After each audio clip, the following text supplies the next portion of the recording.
Thank you, Mr. Chairman. Thank the witness for appearing today. You seem to be indicating, sir, that a single sentence can replace the bill. Is this correct? Well, I wasn't necessarily suggesting a single sentence, but a briefer statute that defines and identifies a duty.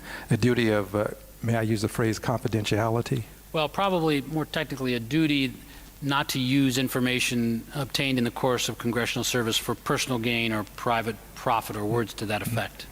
And as you have been performing your duties, have you assumed that such a duty exists, or have you been performing your investigations predicated upon a lack of such a duty?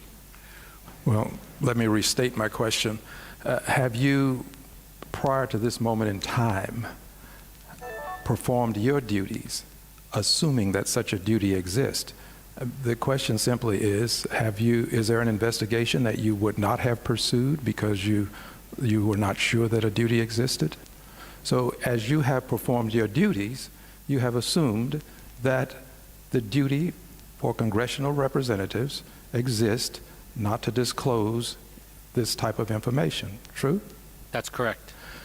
Well, if this is true, is it fair to assume that you would not perform investigations in the future to any greater extent than you do currently, because you currently assume that the duty exists? Yes. But the duty, the gravamen of your testimony appears to be the duty. There are other things, the tipping is important and other things, but the gravamen appears to be the duty.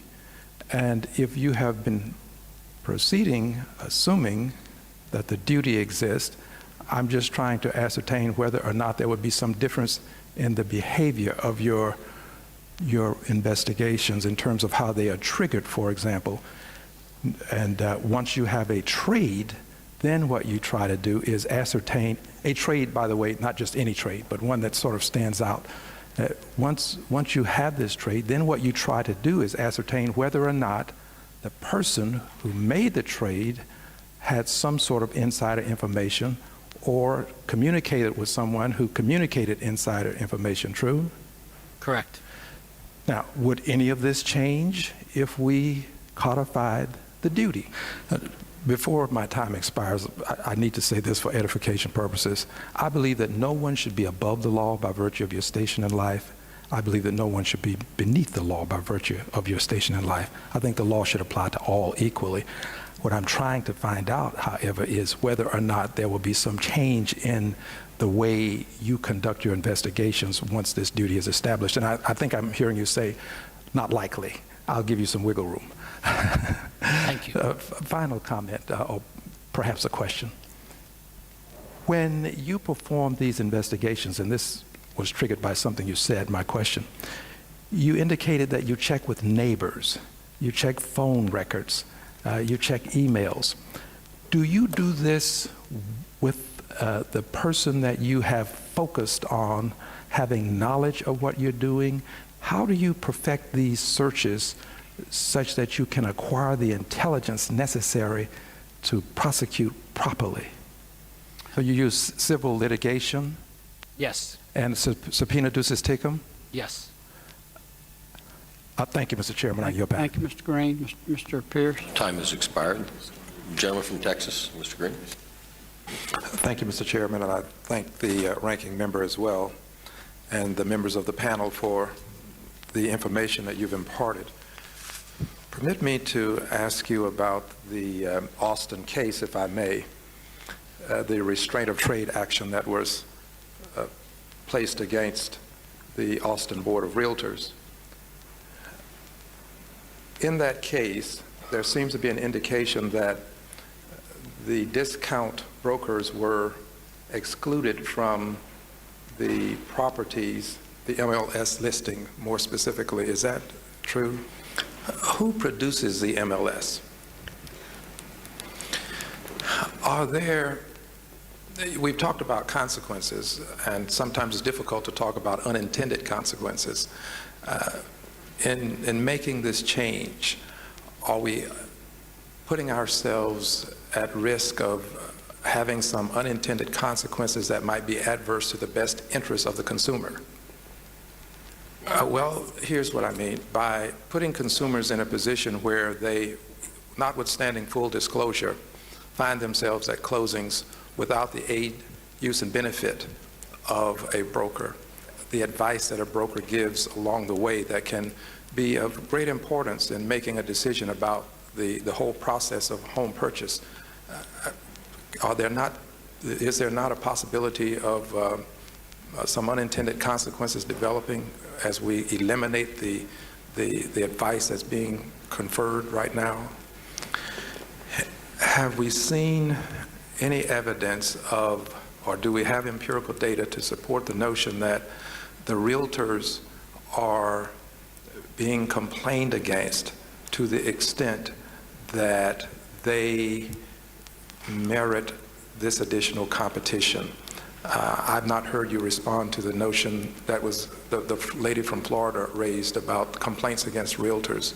Do you have complaints against them that have been quantified such that we can conclude that their services are not up to standard?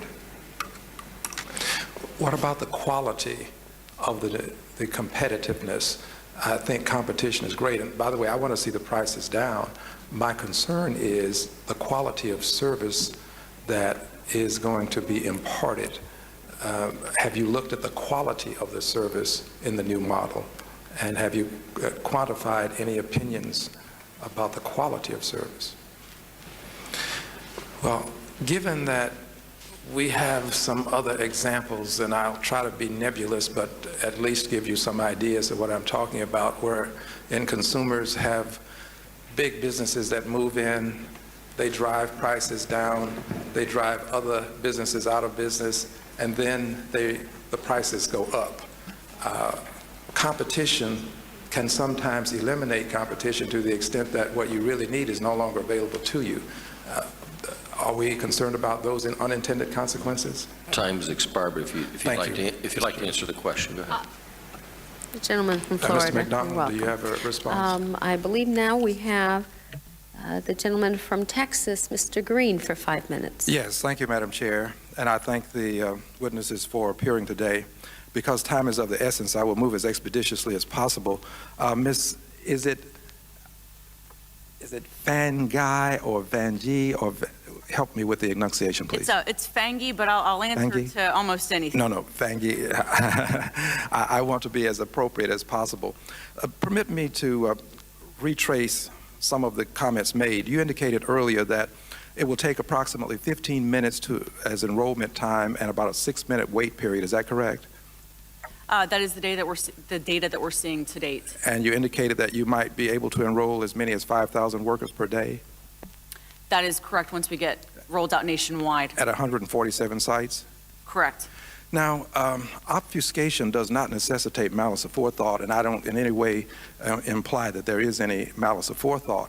But I do have to ask you, are you indicating to us that we now have a working paradigm that we can monitor and that we can review, wherein the card, which necessitates that you have two things to happen: a reader that can read the card and can also read some part of my body so as to cross-check.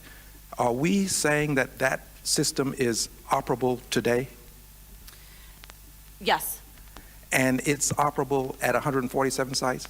I understand, but do we have the readers at these sites? Currently, they are not required to have readers. Is your answer no? That's correct. It's no. Okay.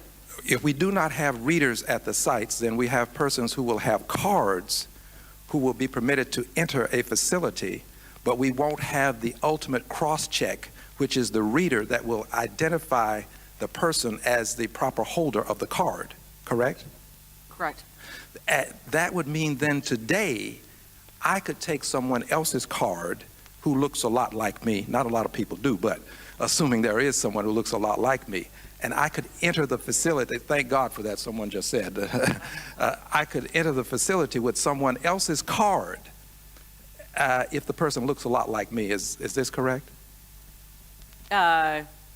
We would hope that the security officials at the port. I understand, but you don't have that crucial element of the cross-check with some biometric. Is this correct? That is what we are working very closely on With the reader. roll out next, which Yes. is the readers. Well, the reason I mentioned the word obfuscation is because the way your testimony came across could cause one to conclude that we have sites currently operable wherein this actual functionality is taking place. And you're saying to me that this is not true, which makes my statement correct then, that you don't have the sites with the reader and the enrollment card. For the readers, you are correct. Yes, which means that we are still at a point where we are, and to use the vernacular of Texans, we're fixing to do something. True? Okay, so you are 100% confident that the reader that you will eventually utilize will function with the card that you have developed? When we develop these specific. I might have to ask you to say yes or no, given that I only have 55 seconds left. Yes, I'm confident that we will have. 100% confident. The cards. 100% confident. Yes. Okay. And the final question that I have, given that time has almost expired, the delay in getting these cards and getting the TWIC card developed and online, would the vacancies in DHS have played any part in the implementation of the Safe Port Act? Not just the card, but would these vacancies have had any impact? And I will take that as a nebulous answer, and I'm not sure whether you said yes or no.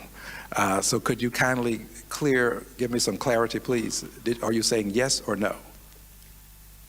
I'm not aware of any of the vacancies affecting the TWIC program. Okay. I will yield back the balance of my time with this comment. I am somewhat disappointed that after 5 years, we still don't have the readers and the cards being dispatched.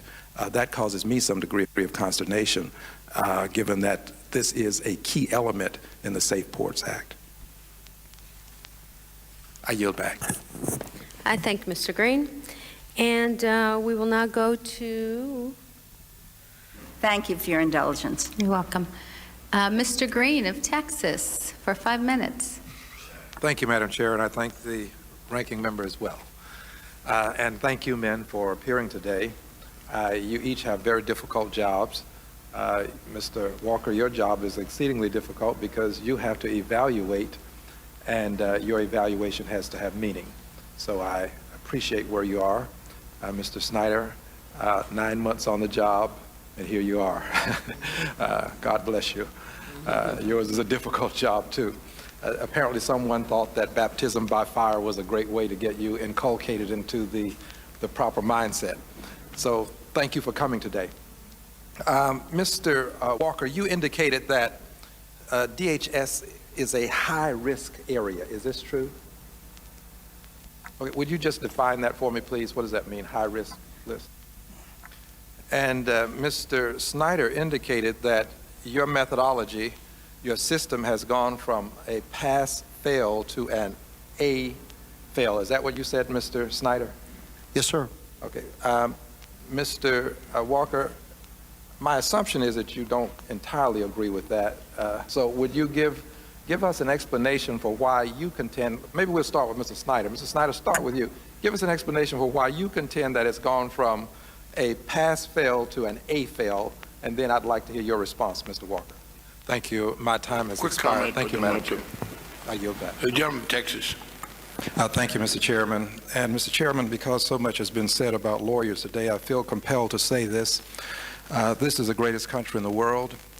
One of the things that makes it great is the civil justice system, a system wherein persons will respect the rulings of courts and decisions accorded. My suspicion is that if we could get the system that we have here in Iraq, it would be a day of great celebration. I do not in any way demean hedge fund managers for the enormous amount of money that they make. I don't demean CEOs who make more before noon than a minimum wage worker might make all year. I just think that the workers ought to make more. I think we ought to increase the minimum wage. So I mention this because I think that we ought to be careful how we demean this great system that we have as it relates to the role of the trial lawyer. Now, having said that, I'd like to talk to you very briefly about what I call pre-screening dubiety. And Commissioner Santos, if I may, I'd like to address you for, Campos, excuse me, if I may, I'd like to address you for just a moment. You have expressed some consternation about this pre-screening process as it relates to the lawyers for the commission having to receive some indication from the commission as to how they should proceed with settlement negotiations. Do you have any tangible evidence of a public hue and cry for this new policy? Was there any public demand for a change in the policy that you're aware of? May I just ask one more question, please, sir? Did the lawyers, the lawyers who are there involved and engaged in the process, did they ask for this change? No, but again, that's not normal. You know, it's not something that the staff would ask for. Is there any indication that there has been some abuse of the policy, the old policy? Again, no, but you should know, and I think you do, that this is a pilot situation, and the chairman is very well aware of the concerns that I have. May I ask a question about that? Good segue. Sure. With this pilot, and perhaps, Chairman, Mr. Chairman, I would ask you this question. With the pilot program, could you give me the end date of the pilot program? When will it end? With your empirical data, do you have measurements in place such that you will have an acid test to ascertain what the performance of the program is or has been? Then I think the program will have achieved. One final question, and I know my time is almost up, but with reference to does this put them in a position such that they are strengthened, or are they weakened, or is this really negotiation that they are now engaged in, or is it more of dictation from the commissioners as opposed to giving the lawyers an opportunity to negotiate a settlement as opposed to one being dictated by the commissioners who are appointed? The lawyers are... I think Yes, we'll get to the answer now. Thank you, Mr. Chairman. I yield back. But we'll get the answer. Yeah, this is So the meant next to, one in line would be Mr. Green of Texas. Thank you, Madam Chair, and thank you, Mr. Director, for appearing today. The style of this hearing is 2007 hurricane season. Are we prepared? So why don't we visit for just a moment with reference to this topic, are we prepared? With reference to the ability to determine who's in charge, are we prepared? And I ask this given the circumstance that developed with Katrina and some consternation as to whether the federal government was to make the first move or whether the state government was to. Are we prepared to deal with that? But I move with what I think is that they're going to use. Permit me to intercede quickly. Are we indicating that the same system that we utilized previously is the one that we would have in place now for making this determination as to which entity is going to make the call? As far as what? As far as the debate last time was whether the governor of Louisiana or the president of the United States should have done something immediately, if not sooner. Is that same system still in place? Yes, sir. Okay, if that same system is still in place, how will we avoid seeing what we saw on television, persons begging for help and nobody showing up? No disrespect to you, but that's what the country saw. In fact, that's what the world saw. How do we avoid that if the same system is in place? Is it your belief that we will not see what we saw previously? There is no question in my mind whatsoever that you are not going to see another Katrina happen in this country. Next question quickly, please, if I may. With reference to pre-hurricane or pre-disaster relief, do we have the vehicles? Do we have the gas stations? Can we move scores of thousands of people along the highways and byways out of harm's way immediately? That's why we're working with the states to make sure that there are good, solid evacuation. Can I assume that your answer is yes? Because the reason I say this, sir, is because sometimes when people finish, I don't know whether they've said yes or no. So I have to ask. I don't want to say yes or no because I wanted to tell you what we're doing. Well, unfortunately, I have to deal in a world of yes or no's right now. Will we move scores of thousands of people over the highways and byways to get them out of harm's way? Yes. Next question. Housing. Can we house scores of thousands of people such that we will not find ourselves with people in the streets of life after the hurricane has hit?